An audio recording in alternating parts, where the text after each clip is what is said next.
Hey, welcome back. It's Laura at Hyperstamper. I have a very special custom journal to show you today that I'm so excited about. This was requested by a wonderful woman in Nova Scotia who saw this in my haul video of all the antique books that I got, and she picked this one out for herself. It's got this beautiful teal squirrel with the orange background, and it is so lovely, but it is very small. It was only 5 by 7 and a bit. So what I've done is I've mounted it on another vintage book. So I have an antique book on a vintage book, and I made it sort of a journal on top of a journal. So here's the little secret journal here. And inside this one, I've got this wonderful picture, and I believe this is from Nova Scotia. It was mounted many, many years ago. And just some nice botanical pages, and I thought she would like this. This is a 100-year-old map of Nova Scotia that was in a Canadian history book. And she lives right over there. So fun. And now she's going to find this very interesting. In Lunenburg, where I got this particular book that this page was in, it's a children's history book. It was owned by Joyce M. Zwicker, and the Zwicker family are a very well-known shipbuilding family. So I thought that was really cool. A little bit history there for you. And then it's got this Canadian Parliament building picture. I'm trying to open this page because it's very cool. Just the blank pages here. If she wants to journal on there, she can.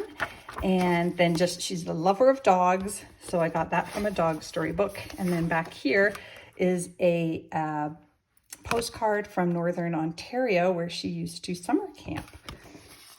Isn't that awesome? So that's the first little journal. And then inside, there's a squirrel here. So I put an 1890s squirrel print here.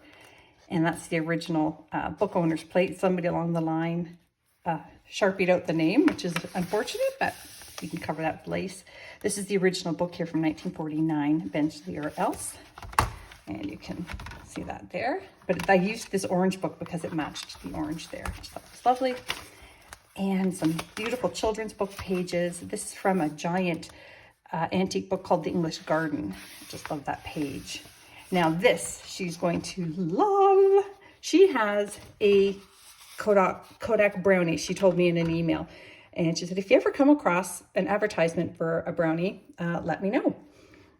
And probably didn't think I had one. I didn't know I had one until I looked through an antique photography book, and there it was. How cool is that? And it was $2 back in the day. So there you go. And there's the flip side of that ad. Very excited to find that. She loves bird nests. There's a little image here. On one side it's bird's nest, on the other side it's a squirrel. Come on, you can't ask for that. She likes woodpeckers, so I have this vintage woodpecker page. That's hard to say, woodpecker page.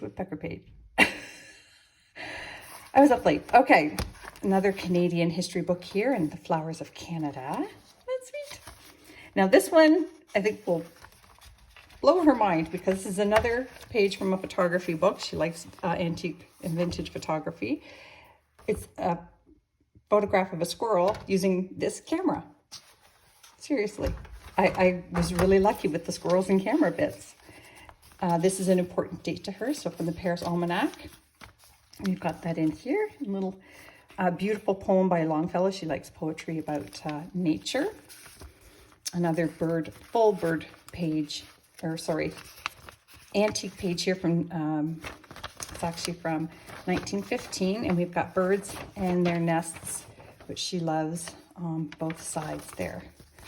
I had a lot of fun collecting ephemera to make this journal. It took a little while, but we got there. Another woodpecker there in a children's book.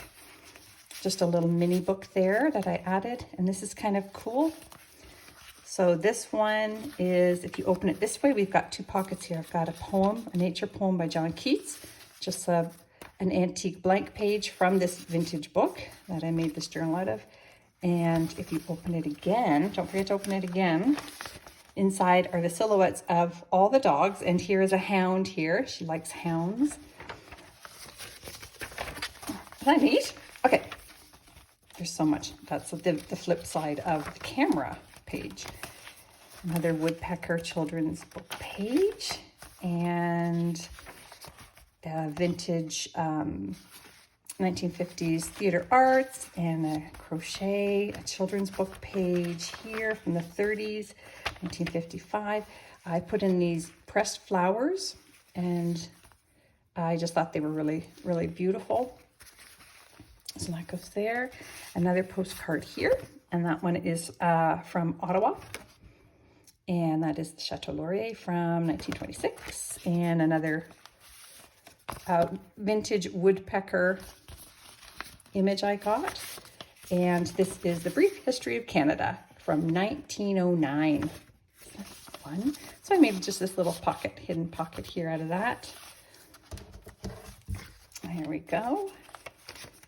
And over here, another, as you can imagine, we have sort of a theme going here now. Another bird and their nests page. I know they're not as old as she likes to collect, but still vintage and pretty. And another 1915 page here. I'm thinking maybe I should leave some of this as a surprise when she receives it. And this one is squirrels. And that was from the Girls' Own Annual. And I use a lot of the pages from that book because they're so special. This is just a beautiful vintage table piece, table runner. It's got the little basket of flowers down here and the tatting around the edges. This is from Bolger's Cove, also from Nova Scotia. And this is very old and from 1946. And I noticed she had made a comment in one of my YouTube videos that she thought the little Valentine I used in another book was sweet. So I found another one for her. How cool is this? Another, just a little antique music sheet here, and a little journal pocket here from an antique page, 1928 Billboard magazine. Very funny stuff there to look at, and a lovely little bird image here. Another dog story. She actually has the journal that these came from, old dog stories. And let's see here. Oh, there's a full page spread. That was actually, I think that might be the back cover of the photography magazine, the vintage one from the 40s. And then just a cute little needlework magazine here from the 50s. A highway road map piece. And this is a beautiful image from the How To Watercolor vintage book that I have been using. And a stamp collector's page. And here's another one, if you can believe it, I found one here, and it's not the brownie, the Kodak brownie, but it's similar, and I thought you would get a kick out of that as well. And that is the spine from the book, the original book here, the little squirrel one. And I think that's the end. So I hope she loves it. I love it. This is on a magnet here. And yeah. I do custom work, so you can email me below or check out Etsy. Sorry, it's hyperstamper.etsy.com, and don't forget to subscribe. Thanks.